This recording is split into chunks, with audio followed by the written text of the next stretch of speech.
La décoration du professeur Théophile Obenga par le président de la République, Denis Sassou Nguesso, à la dignité de Grand Croix dans l'Ordre du Mérite congolais ce vendredi au Palais des Congrès est la consécration d'une vie, d'une œuvre immense entreprise par le récipiendaire en faveur de la renaissance de l'Afrique face à un monde stéréotypé qui a longtemps mis en veilleuse l'histoire du continent et déshumanisé l'homme noir.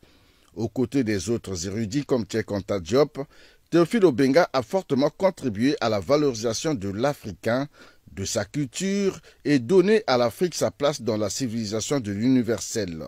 Il a également, comme l'illustrent ses nombreux travaux de recherche, porté haut les couleurs du Congo sur la scène internationale. Décoration dans la plus haute distinction honorifique du Congo, prestigieuse et encourageante à la fois, Théophile Obenga, très humble, l'a dédiée à la jeunesse. La philosophie, l'histoire, la linguistique et l'égyptologie, autant de secteurs exaltants du savoir.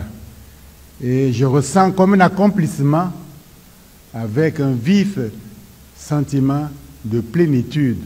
Alors, je me presse et formule du fond de mon être de grands merci à l'endroit du président de la République pour avoir autorisé l'organisation de cet hommage national.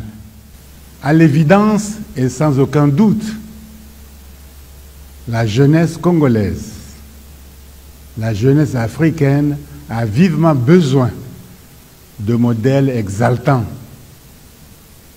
Voilà pourquoi je dédie cette cérémonie à la jeunesse éveillée du continent africain.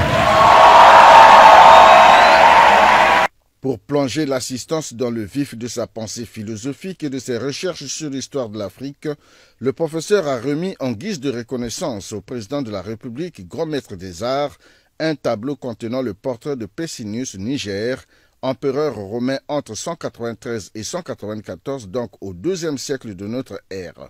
Pessinus Niger, qui était en fait un noir africain. Philosophe, historien, linguiste et égyptologue, Théophile Obenga est pour tout dire un savant dont le nom sera gravé à jamais dans les annales de l'Afrique contemporaine.